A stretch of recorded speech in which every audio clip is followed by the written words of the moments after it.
오늘 고린도서 6번째 말씀인데요. 지금 계속해서 흘러가는 맥락이 같은 묶음 속에 있기 때문에 조금씩 오늘 본문을 보기 위해서 처음 이야기를 조금 짚어가 보겠습니다. 본격적인 권면은 10절부터 시작된다고 말씀드렸습니다. 그래서 10절에 보시게 되면 권하노니라는 말이 나오죠.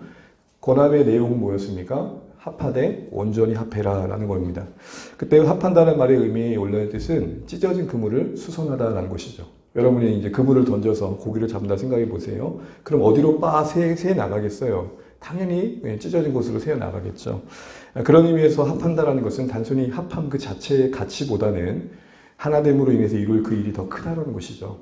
우리가 교회 안에서 공동체 안에서 하나됨을 이야기하는 것은 그 자체의 가치보다는 그리스도의 몸을 수행함으로써 이루실 하나님의 나라의 일이 더 귀하기 때문입니다.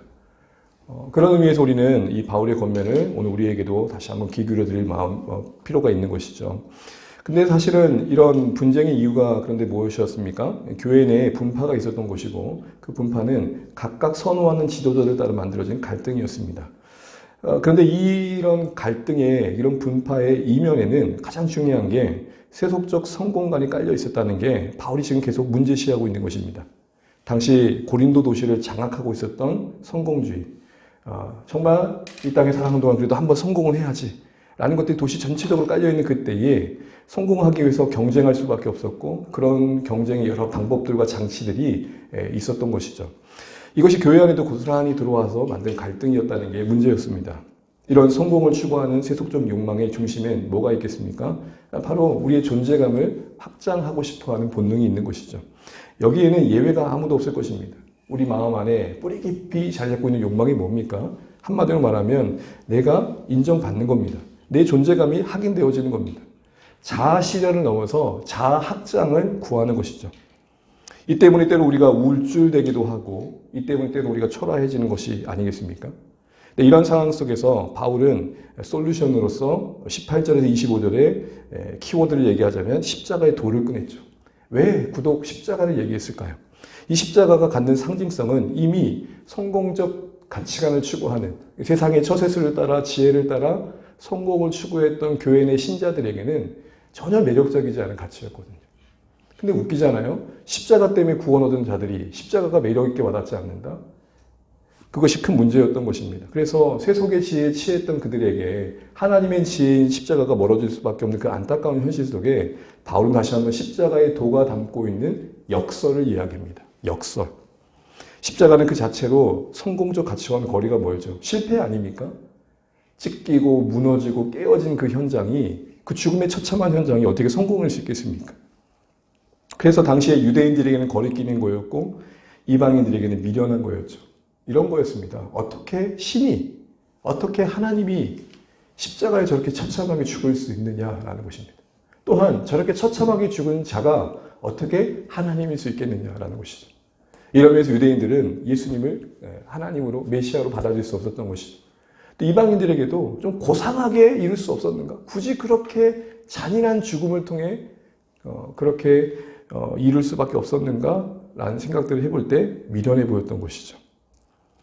이런 모든 생각들의 가치관 속에서 십자가는 멀리 둘 수밖에 없는 내용이었습니다. 약함과 저주와 실패를 상징하는 십자가를 그래서 바울이 의도적으로 얘기하는 겁니다. 이걸 우리가 전문용어로 상황에 맞는 대응이라는 것이죠. 뭘 말하고자 했던 겁니다. 뭘 말하고자 했던 것일까요? 너희들이 세상의 지혜와 강함을 그리고 문벌 좋음을 추구하는 그 모든 방향성들이 얼마나 잘못된지를 내가 보여주겠다. 그런데 십자가를 꺼낸 거죠. 왜요? 그렇게 약하고 저주에 가까웠던 십자가가 역설적으로 우리의 생명을 만들었다는 것을 말해줌으로써 말입니다. 그 십자가 때문에 우리가 하나님을 알게 되었고 그 십자가가 우리의 문제를 해결하는 하나님의 능력과 지혜의 힘을 상기시켜줬던 것이죠. 이런 의미에서 십자가는 부끄러운 것이 아니라 오히려 그 십자가가 우리를 부끄럽게 한다. 이 사실을 이야기했던 것입니다. 너희는 십자가를 보면 부끄러워할지 모르겠지만 되려 십자가의 앞에 정직히 서면 그 십자가는 우리의 지혜가 얼마나 부끄러운지 우리가 추구했던 그 허망한 것들, 그 세상의 가치관이 얼마나 허망한지를 드러내줄 것이다. 이런 얘기를 하면서 역설적이지만 십자가의 그 약함 안에 있는 생명의 모습을 다시 한번 주목하게 했던 것입니다. 우리가 살아가다 보면은 사실은 비수처럼 날아온 것 중에 하나가 무엇입니까? 죽음의 문제죠. 아무도 예측할 수 없는 불청객처럼 우리 인생에 찾아옵니다. 급습하죠. 생각지 못하던 날에 마주하게 됩니다. 근데 여러분, 그날에 오늘 세상의 가치관을 추구하고 있는 그들에겐 그 무엇이 도움이 되겠냐는 거예요. 그런 관점에서 십자가가 실패로 보이고 저주로 보이는 그 십자가가 오히려 살 길이다. 이 얘기를 통해 그 작자가 지금 어디로 가고 있는지를 확인시켜줬던 것입니다. 그러면서 두 번째로 얘기했던 솔루션은 은혜의 부르심이었죠. 오늘 새벽에 살펴봤던 것처럼 26절부터 31절은 어떤 얘기를 했던 겁니까? 이제는 십자가의 도를 얘기했던 바울이 이제는 부름받은 그들의 현실을 이야기합니다. 만약에 너희들의 논리대로 세상에서 똑똑해지고 높아지고 뭔가 영향력을 끼치는 게 정말로 가치 있다면 너희들이 부름받은 현실과는 너무 모순된 거 아니야? 이 얘기를 하는 겁니다. 그러니까 신자의 입장에서 이야기하는 겁니다. 세상의 가치 속에는 이해할 수 없는 거지만 믿는 사람이라는 가치 속에서 볼 때 하나님이 뭘 더 귀하게 보시느냐를 너희 부르심의 사실 속에서 확인해 보라는 거죠. 그러면서 뭘 얘기했습니까? 너희 부르심을 봐라. 문벌이 좋은 자가 있느냐? 강한 자가 있느냐? 지혜 있는 자가 있느냐? 사실은 도심 내에 너희들 참 존재감이 없지 않느냐? 그래서 한마디로 그게 뭐라고 말합니까? 멸시받았고 천대받았고 없는 자들 아니었느냐? 그런데 그런 너희를 불러 하나님 자녀 삼으셨다. 이런 하나님의 선택과 부르심은 뭘 보여주느냐? 하나님은 가지고 있는 그 무엇으로 조건 삼아 우리를 부르신 하나님이 아님을 보여주고 있고, 이것은 결국 너희들이 무언가를 갖고자 하는 그 모든 것들은 사실은 하나님 앞에서 그렇게 가치 있지 않은 것을 반증해 주는 거 아니겠느냐 라는 사실들로 그들이 부르심 받은 현실 속에서 다시 한번 세상적 가치관의 허망함을 드러내 줬던 것이죠. 이제 같은 내용을 또 반복하는데 이제는 어떤 내용을 가지고 이 내용을 끌고 가고 있냐면 바울이 사역에 임하는 그 자세가 어떠했는지를 가지고 같은 주제를 반복하고 있는 겁니다. 그러니까 18절부터 25절도 그리고 26절부터 31절도 소재는 다르지만 하고 싶은 말은 같은 거예요. 한마디로 뭐예요? 세상의 지혜의 허망함을 너희가 좀 알아라. 너희들 신자다. 하나님의 지혜로 너희들 삶의 방향이 향해야 될 것이다. 얘기했던 것이죠. 그러면서 여러분 오늘 본문 우리가 보고 있는 내용이 이제 시작되는 것입니다. 1절 말씀 그럼 같이 한번 읽어보겠습니다. 1절입니다. 시작. 형제들아 내가 너희에게 나아가 하나님의 증거를 전할 때에 말과 지혜의 아름다운 것으로 아니하였나니. 먼저 여러분 형제들아라는 말을 보십시오. 여러분 고린도전 내내 다시 바울전시에서 많이 언급되기도 하지만 앞서 데살로니가전서에서도 많이 언급되기도 했지만 이 형제들이란 말을 바울은 종종 씁니다. 여기에 오늘 2장 1절에서는 벌써 네 번째입니다.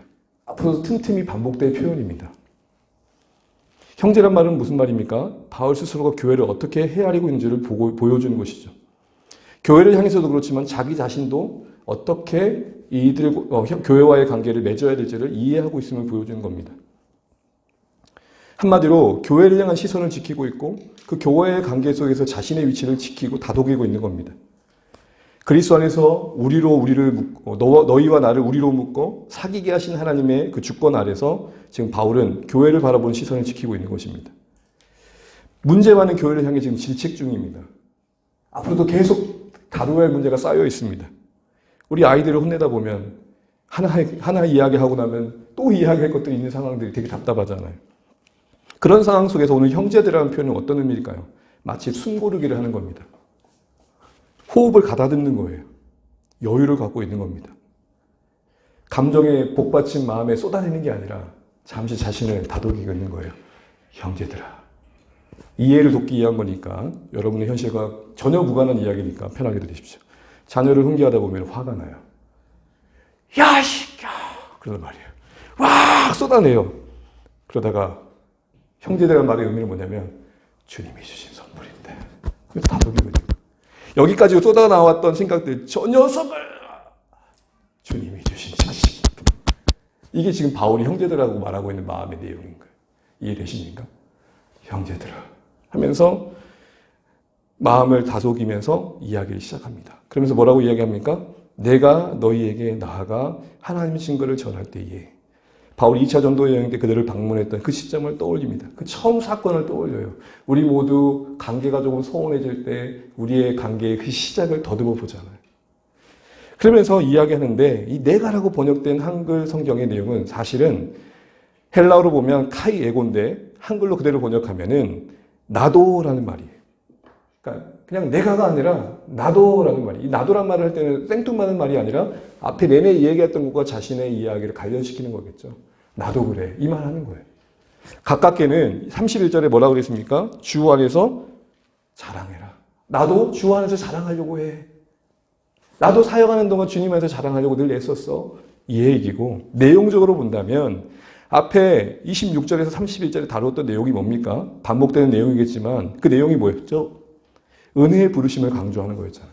그래서 이렇게 번역이 됩니다. 형제들아, 하나님의 은혜로 너희들을 부르셨던 것처럼 나도 여러분에게 그 하나님의 비밀을 선포할 때에 그 은혜를 기억하며 그 은혜 주시는 하나님을 생각하며 다가간다. 이 얘기를 하고 있는 것입니다.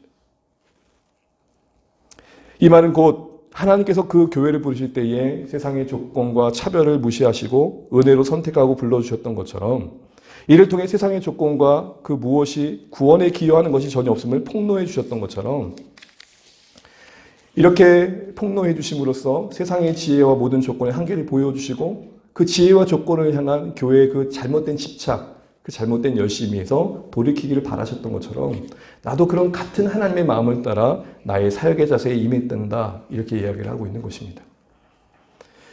너희에게 나아갈 때라는 말은 앞서 말씀드린 것처럼 2차 전도여행을 말합니다. 그런데 그 같은 마음으로 결국은 세상의 지혜가 아닌 말과 지혜의 아름다움인 아닌 것을 추구했다라고 말을 하는 것이죠. 말과 지혜의 아름다운 거 이때 아름답다라는 말의 표현은 탁월하다는 겁니다. 고상하다라는 말입니다.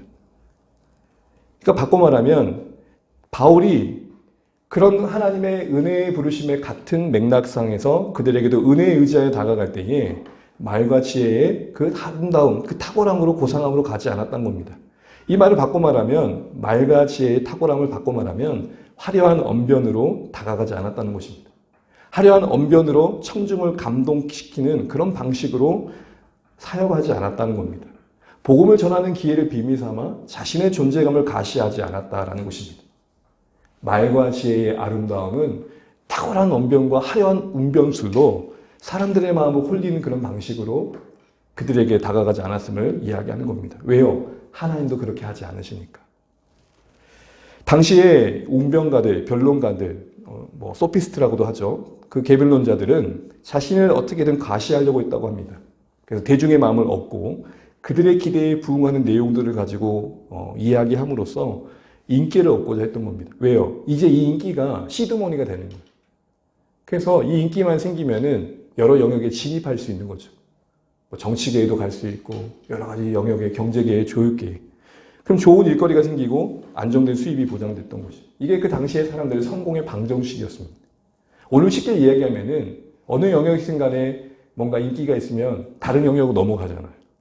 예를 들어서 운동했던 사람이 연예계로 가기도 하고 또 가수가 영화배우가 되기도 하고 다양한 모습이 있는 거예요. 왜요? 다 인기가 생기니까 그 인기를 기회 삼아서 다른 영역으로 확장되는 거죠. 이게 당시의 성공 방정식이었습니다. 그런데 바울은 그들처럼 성공을 욕망하는 방식을 따라 행하지 않았다라고 이야기하고 있는 것입니다.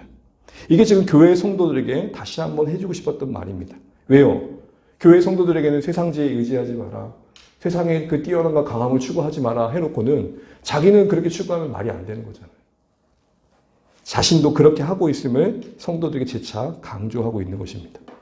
그럼 여러분 왜 그렇게 지혜와 말의 아름다움으로 하지 않는다라고 얘기했을까요? 2절에 그 이유가 나옵니다. 같이 한번 읽어보겠습니다. 내가 너희 중에서 예수 그리스도와 그가 십자가에 못 박히신 것 외에는 아무것도 알지 아니하기로 작정하였습니다. 아멘. 오직 예수 그리스도와 예수님의 십자가 외에는 아무것도 알지 아니기로 작정했다는 말은 결심했다는 것이고 작정하였음이라는 말의 원문의 뜻은 작정했기 때문이다 라고 번역이 됩니다. 그러니까 앞에 내가 왜 말과 지혜의 그 아름다움으로 화려한 운변술로 너희들에게 다가가지 않았냐면 2절 때문이야 이렇게 얘기를 한 거예요. 2절의 내용이 뭐였죠? 예수님과 그 십자가 외에는 아무것도 알려지지 않기를 바라기 때문이야 라고 바꿔볼 수도 있을 것 같습니다. 이 말은 여기서 우선 아무것도 알지 아니하기로 했다는 말은 뭘까요? 언뜻 보면은 바울은 다른 것에 전혀 관심이 없는 것처럼 보입니다. 바울이 만약 오늘 시대의 사역자였다면 탁구를 쳤을까 안 쳤을까요? 축구를 했을까요 안 했을까요?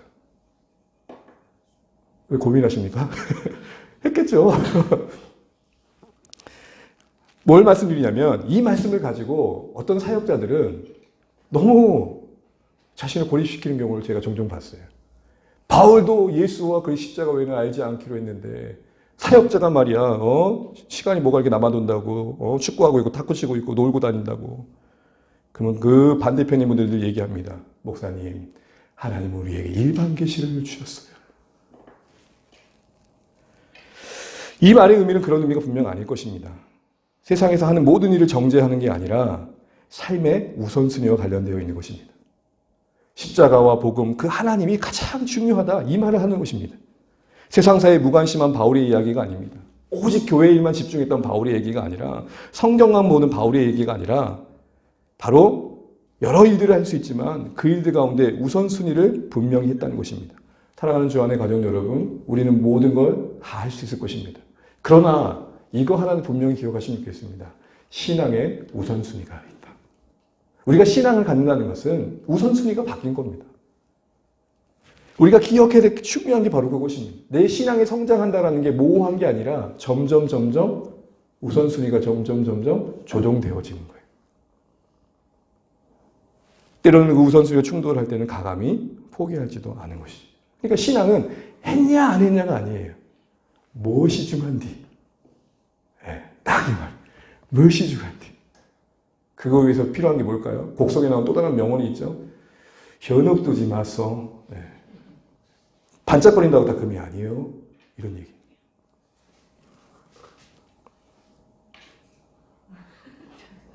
내가 조용하면 너희들이 시끄러워. 그치? 빨리 얘기할게. 그래서 이 말을 하고 있는 이유는 그런 게 아니라는 건 우선순위에 관련된 것입니다. 또한 십자가가 모든 것의 근본이 되기 때문에 하는 말이었을 것입니다. 우리의 가정에, 우리의 관계에, 우리의 삶의 변화에 가장 중요한 것은 십자가가 그 근원의 내용이라는 것입니다. 여러분, 교회 문제를 푸는 데 있어서 바울은 지금 앞으로 다룰 많은 산적했던 문제들 앞에 가장 먼저 꺼내고 있는 게 뭐예요? 십자가의 도예요. 십자가의 메시지예요. 왜요? 결국 그것이 우리 안에 참된 회복의 기회가 될 수 있고 방향이 될 수 있기 때문입니다. 여러분, 그래서 여러분 생각할 것이 있어요. 십자가 외에 다른 걸 말하지 않겠다고 했던 바울의 의도 속에 그것이 십자가가 모든 변화의 근원임을 말하고자 하는 것이라면 우리 이거 한번 질문해 볼 필요가 있지 않을까요? 우리 모두가 예외 없는 겁니다. 저 포함해서 이게 지금 십자가 앞에서 할 수 있는 말인가? 십자가를 앞에 두고 내가 품을 수 있는 감정인가를 생각해 볼 필요가 있다는 것이죠. 그런 질문들 속에서 오늘 바울이 우리에게 말하고자 하는 십자가 외에는 나는 알지 않기로 했다는 말이 적용이 이루어지는 내용일 것입니다.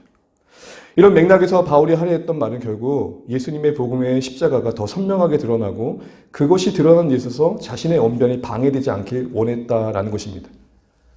그럼 또 다른 말로 말해보면 십자가가 더 드러나기 위해서 일부러 말을 투박하게 하고 거칠게 하고 둔하게 했다는 말일까요? 여러분, 바울이 쓴 편지를 보십시오. 얼마나 정교한지. 그는 단어 하나 선택한 데서 신중했단 말입니다. 말하는 바는 뭘까요? 기본적인 소통의 수단으로서의 말을 부정했던 게 아니라, 지혜를 부정했던 게 아니라 그 말과 지혜로 성공을 꿈꾸는 데의 가치를 부정했다는 겁니다. 여러분, 제가 복음을 더 효과적으로 전하기 위해서 말을 해야 될 것입니다. 그런데 복음을 가지고 저를 효과적으로 드러낼 수도 있는 거잖아요. 그걸 뭐라고 말합니까? 비즈니스라고 그러는 거죠.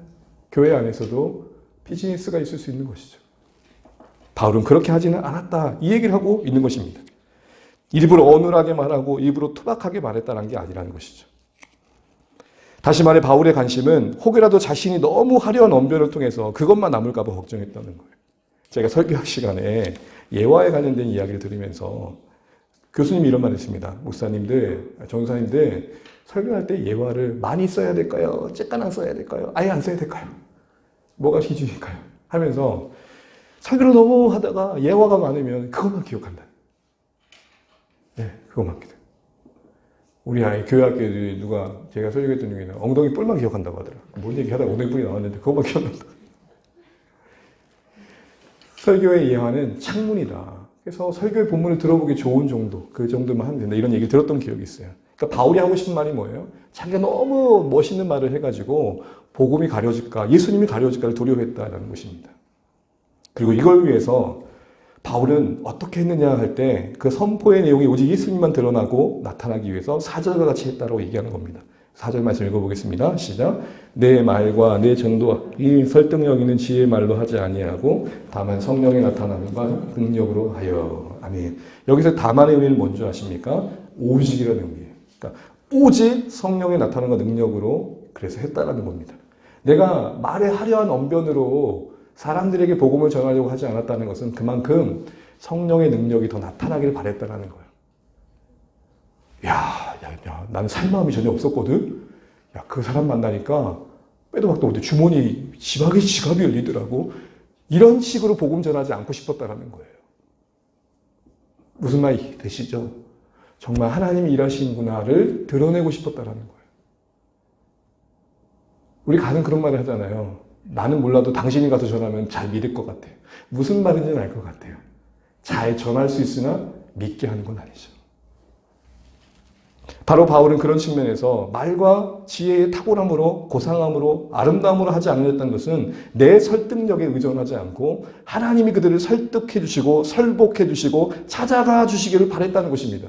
여러분, 제가 새벽에 기도할 때마다 이것저것 많은 기도들이 하겠지만 정말 어떤 답답한 마음에는 이런 말을 해요. 하나님, 저분에게 신방 가주세요. 하나님, 저 심령에 신방 가주세요. 제가 아무리 구호 삼은데 뭐라고 한들 그럼 그분은 그렇게 얘기할까요? 네, 목사님, 그런데요. 하나님, 신방 가주세요. 바울이 지금 그 얘기를 하는 것입니다. 그래서 결국은 성령의 그 능력만 나타나길 바랬다는 것입니다. 특별히 여기 성령의 나타나심과 능력은 원문의 순서대로 번역하면 능력 있는 성령이 나타나기를 이란 말입니다. 그때 나타난다는 말은 이 본문의 맥락상 가시되다라는 겁니다. 그러니까 자신의 지혜가 가시되기보다는 성령님이 더 주목받기를 원했다, 이 얘기를 하는 것이죠. 이처럼 바울은 청중의 마음속에 자신의 존재감을 각인시키는 방식으로 사역했던 게 아니라 십자가의 말씀이 순전해지기 전해지는데 방해가 되지 않도록 자신은 더 가리우는 모습이 있었음을 우리가 보게 됩니다. 왜 그랬을까요? 결국 십자가의 말씀이 믿어지는 건 성령의 역사잖아요. 또한 더 중요한 것은 자신 안에 그럴 수밖에 없는 이유가 있었기 때문입니다. 여러분, 기도와 관련해서 한 가지 생각해 볼 것이 있습니다. 누가 기도할까요? 하나님의 전능하심을 인정하는 자. 또 누가 기도할까요? 자기의 연약함을 인정하는 자. 하나님의 전능하심을 인정한다고 하는데 기도 안 한다? 그럼 뭐가 문제인 거예요? 내 연약함을 인정하지 않는 거예요. 제가 청년 때 종종 들었던 말이 있었어요. 규영아, 아직 할만한가 보다? 뭔 말이에요? 기도하는 거 보니까 아직 할만한가 봐. 무슨 말이에요? 힘이 남았다 이거지. 네. 사랑하는 성도 여러분, 우리의 연약함을 인정하는 게 오늘 되게 중요하다는 것을 바울의 고백에서 확인하게 됩니다. 3절 읽습니다. 시작. 내가 너희 가운데 거할 때에 약하고 두려워하고 심히 떨었노라. 우리가 심히가 떨었노라만 수식하는 것 같은데요. 원문을 보면 심히 약했고 심히 두려웠고 심히 떨었대요. 그러니까 전체를 꾸미고 있는 거예요. 심히 약하고 두렵고 떨었다라는 거예요. 지금 3절의 말은 뭐예요? 바울의 약함을 드러내고 있는 거예요. 지금 맥락상 고린도 교회가 가장 싫어하는 게 뭐예요? 약한 거예요. 지는 거예요. 인기가 없는 거예요. 근데 그거를 지금 바울도 알면서 드러내고 있는 거예요. 왜 그럴까요? 너희가 나의 약함 속에서 하나님께서 어떻게 일하신지를 니들이 봤으면 좋겠다. 이런 거 아닐까요? 여러분, 우리는 삶도 살다 보면 연약함이 다 있습니다. 물론 그걸 입으로 드러낼 필요는 없지만 애써 감추는 것도 때로는 아닐 수 있겠다 싶어요. 우리에게 주신 약함은 하나님을 찾는 이유가 되시기를 주의 이름으로 축복합니다. 이때 약함이 뭐였는지 여러 주석들이 있지만 신체적인 여러 문제라고 보기도 합니다. 육체의 가시라고 했던 어떤 질병일 수도 있고요. 그 외모 자체가 탁월하지 않았던 겁니다. 당시의 연설가들에게는 말 주변도 중요하지만 뭐도 중요했을까요? 풍채와 이거 뭐라 그래 전문용어로? 비디오도 중요해요. 여러분, 오디오 가수 가져오세요? 비디오 가수 가져오세요? 반응을 하시. 일단은 얼굴도 이쁘고 노래도 잘하면 좋지만 둘 중에 하나를 고르라면. 네? 여러분, 어떤 사람이 말을 할 때 무대를 장악하는 느낌 들 때가 있죠. 근데 바울이 지금 이런 약한 모습은, 두려워 떠는 모습은 한마디로 뭐였을까요? 저 사람 참 신통치 않다 라는 느낌을 주기에 충분했던 거예요. 그런데 당시에는 이 언변이 뛰어난 것뿐만 아니라 신체 조건과 멋진 목소리와 멋진 외모를 가지고 존재감을 드러낼 때 혼자서도 무대를 꽉 채운 느낌을 줄 때 가장 인기가 있었다는 거죠. 바울은 거기서부터 멀어진 모습이에요. 그래서 고린도후서 10장 10절에 이렇게 얘기해요. 한번 읽어볼까요? 고린도서 10장 10절입니다. 시작. 그들의 편지는 무게가 있고 힘이 있으나 그가 몸으로 대할 때는 약하고 그 말도 시원하지 않다. 영 신통치 않다는 거예요. 그게 바울의 모습이었어요. 바울이 이 모습을 감추지 않고 교회 가운데 고백합니다. 왜요? 내가 이랬기 때문에 더 하나님의 능력을 의지할 수 있었고 그 능력이 너희 가운데 임할 수 있었던 결과가 바로 너희의 신앙의 교회의 모습이 된 모습이야. 이 얘기를 하고 있는 것입니다. 여러분, 바울은 지금 연약함을 불행으로 말하지 않고 있고 그가 사역자로서 하나님을 더 찾는 이유가 되고 있음을 고백하고 있습니다. 역설적이지만 그 약함 안에 담기는 강함을 고백합니다. 우리가 이거를 바울이 이렇게 표현했잖아요. 질그릇의 보배. 여러분, 하나님의 은혜의 보배가 담기기 위해 우리가 해야 될 게 뭘까요? 우리의 질그릇됨을 밝히 보는 것인 줄 압니다. 그런데 우리는 항상 질그릇된 우리를 포장해서 은이든 동이든 금이든 포장해서 괜찮아 보이려고 한다는 것이죠. 여러분, 가장 영광스러운 모습은 하나님 은혜 없이는 살 수 없는 우리의 실존이 고스란히 드러난 서로의 모습일 것입니다. 만약 우리가 서로에게 우스갯소리라도 마음속에 잘났다니, 그래, 잘났어, 이런 마음을 주지 않았으면 좋겠어요. 서로가 서로를 통해 이걸 확인하셨으면 좋겠어요. 하나님도 의지해야지. 그래, 저분을 보니까, 저 인생을 보니까 하나님도 의지하겠다는 생각이 듭니다. 그게 어떻게 드러날까요? 질그릇이 보배를 품을 때입니다. 근데 우리는 다 어떻게 해요? 질그릇을 다 도금하려고 그래요. 뭘로? 수많은 사건들로, 간증들로, 그럴듯한 것들. 그럼 여러분, 바울이 왜 이렇게 자신의 역함을 고스란히 드러내며 그래서 하나님도 의지했다는 사실들을 이야기했을까요? 그 모습이 교회 가운데 있기를 바랬던 것이고, 그게 5절입니다. 우리 5절 말씀 읽고 마치겠습니다. 시작. 너희 믿음이 사람의 지혜에 있지 아니하고 다만 하나님의 능력에 있게 하려 하노라. 이 말씀을 번역에 조금 번역을 좀 이런 맥락의 내용입니다. 너희들의 믿음의 삶이 인간적인 지혜를 의지하지 않고 오직 하나님의 능력만 의지하기 원한다. 이게 내 의도다라는 것입니다. 여러분, 다만이란 말을 동그라미 쳐보시죠. 다만 하나님의 능력에 있게 하려 함이라. 그게 교회 가운데 일어나기 원했던 모습이죠. 그리고 4절에 다만을 동그라미 붙여보시죠. 다만.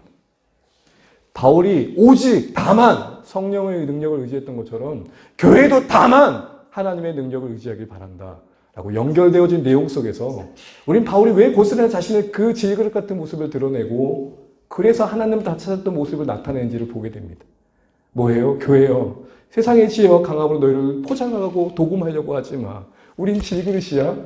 그런데 보배이신 그 하나님의 은혜와 능력이 담길 때, 예수가 담길 때 가장 아름다운 거야. 여러분, 제가 종종 말하잖아요. 포장지는 언젠가 뜯겨요. 뜯긴다고요.